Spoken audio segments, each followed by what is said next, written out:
আমার একটা কথা নিয়ে তারা কিছু কতদিন প্রতিবাদ করলো। কী কথা বলেছিলাম আমি? আমার কথাটাকে বিকৃত করা হয়েছিল।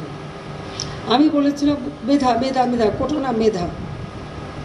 তো কোটা আমাদের নারীর কোটা, প্রতিবন্ধীদের কোটা, নৃগোষ্ঠীর কোটা, প্রত্যেক জেলার কোটা, মুক্তিযোদ্ধা পরিবারের কোটা, সেগুলো তো আমি বাতিলও করে দিয়েছিলাম।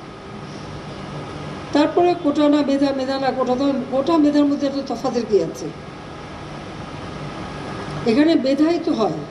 প্রথমে প্রিলিমিনারিতে তাদেরকে পরীক্ষা নেওয়া হয়, এরপর লিখিত পরীক্ষা হয়। লিখিত পরীক্ষা পাশ করলে তখন তাদের ভাইবা নেওয়া হয়। ভাইবা নেওয়ার পরে তারপর যখন পদায়ন করা হয় তখন যারা মেধাবী তারাই পায়। আর অবশ্যই কোটাগুলি ভাগ করে দেওয়া হয়। তাহলে যারা